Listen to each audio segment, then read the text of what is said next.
Joey Kerrigan arrived in London in January 1912. He did not have a place to stay. "It doesn't matter," he thought, smiling. "Joey's luck is going to find me a room."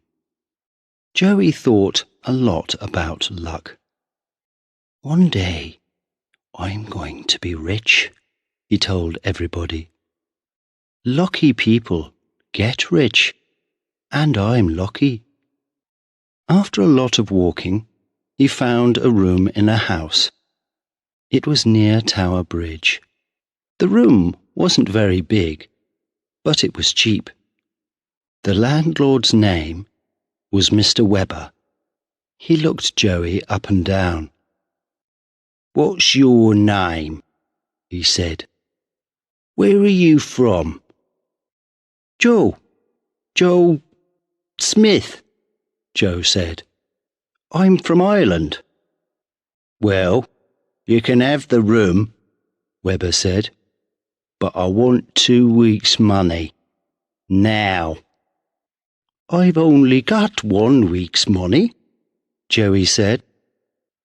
"And tomorrow's Sunday," Webber said. "You can't find work on a Sunday. So when can you give me the 2nd week's money?" Joey smiled with his mouth, but not his eyes. "I can find work," he said. "I'm lucky. Good things happen to me. It's called Joey's luck." On Sunday, Joey stayed in bed all morning, and in the afternoon he went for a walk. After an hour, he took a bag from a woman in Fleet Street. The woman shouted, "Stop! Stop!" But Joey was now 50 meters away, and there were no other people near. Joey laughed and ran down a little street, then between 2 tall buildings down to the river. He stopped and opened the bag. There was some money in it, but not very much. He took the money out, then put the bag into the river. Later that day, he walked past a bookshop. There were lots of people there, looking at books, and Joey moved carefully between them.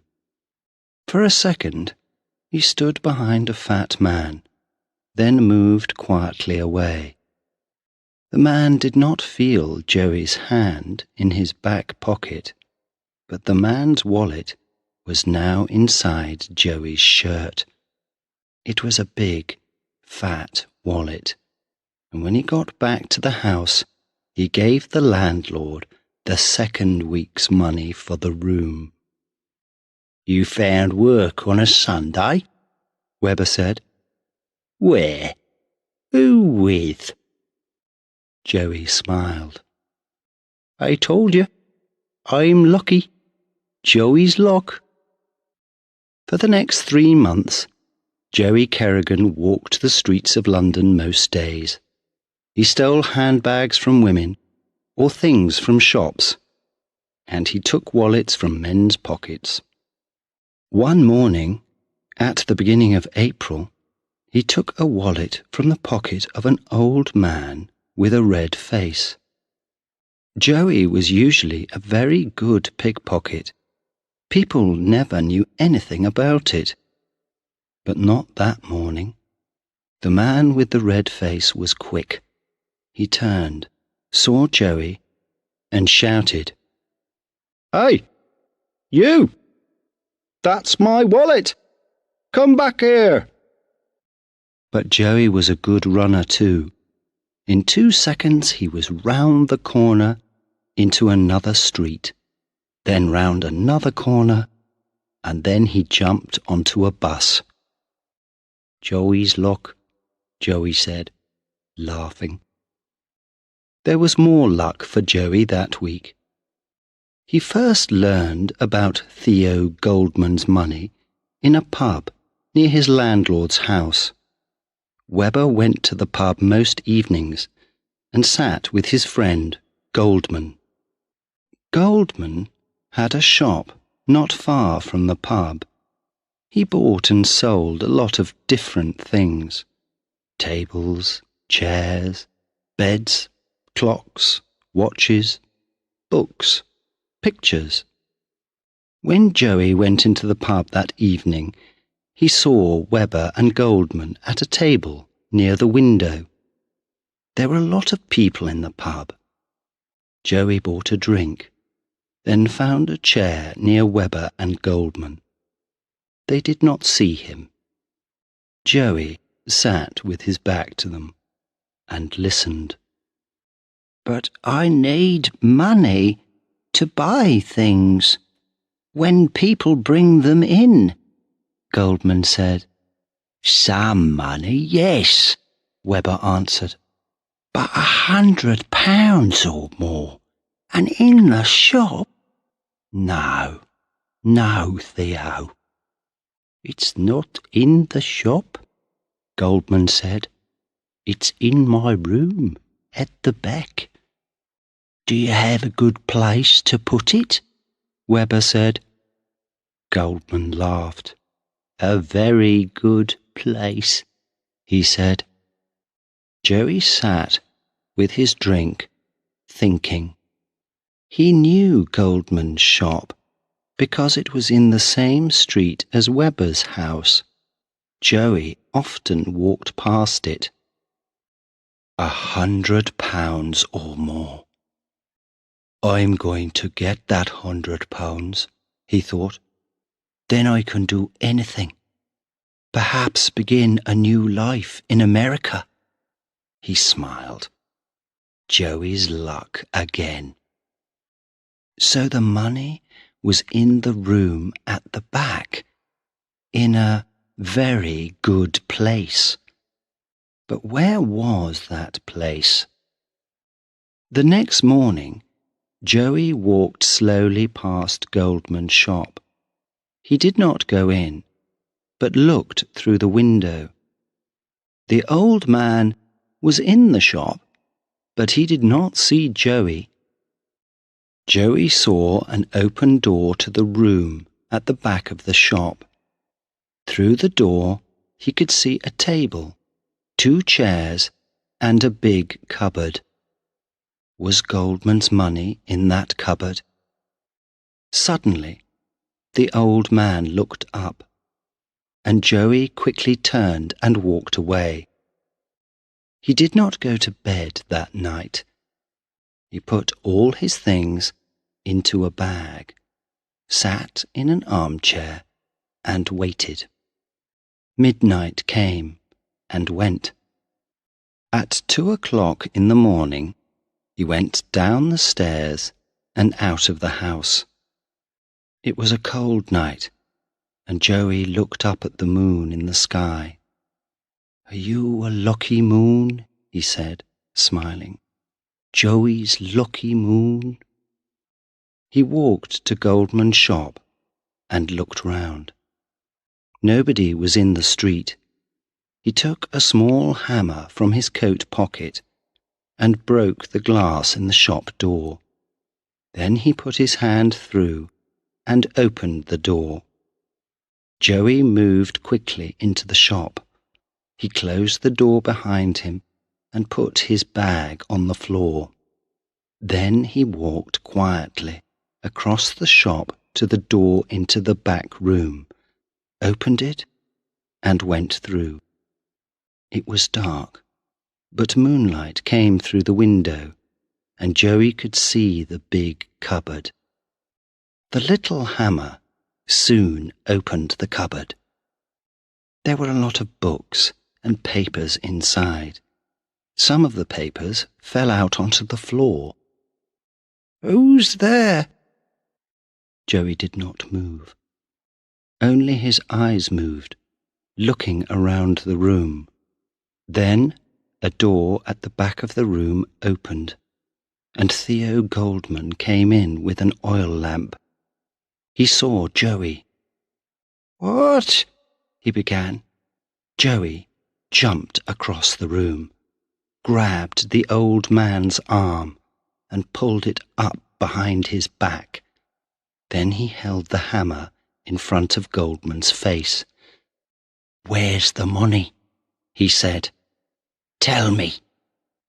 "Money?" Goldman said. What money? There isn't any money." "Yes, there is," Joey said. "You told Webber about it in the pub. £100 or more. Where is it?" Goldman said nothing. "Tell me," Joey said, "or I'm going to break your arms. First one arm, and then the other one. Where is it?" Goldman tried to pull his arm away.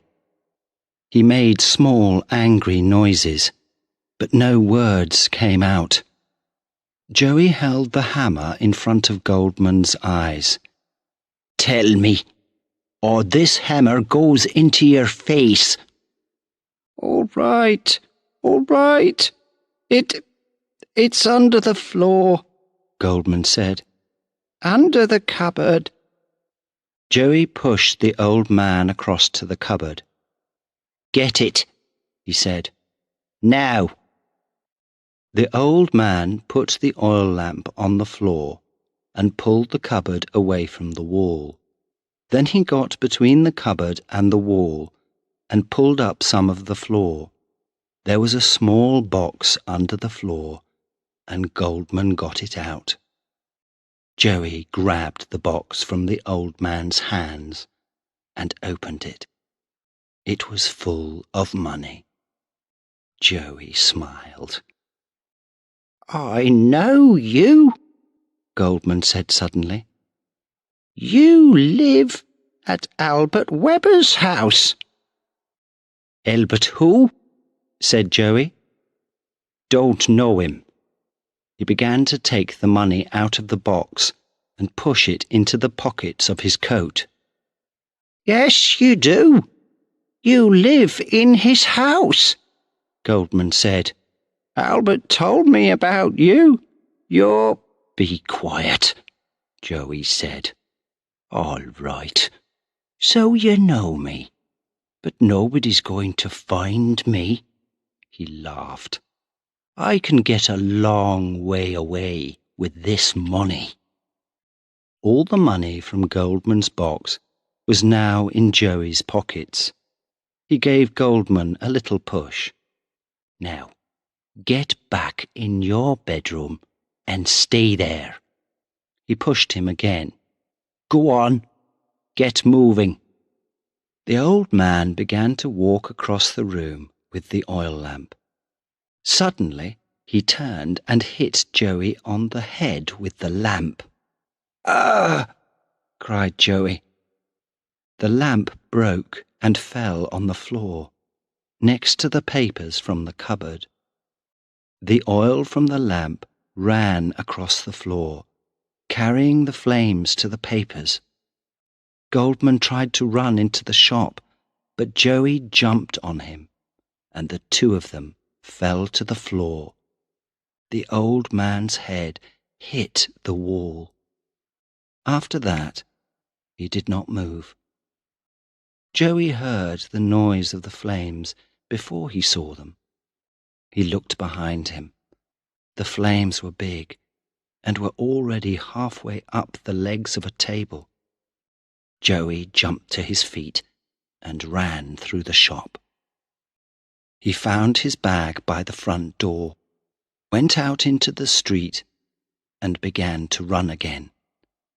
At the end of the street, he stopped and looked back.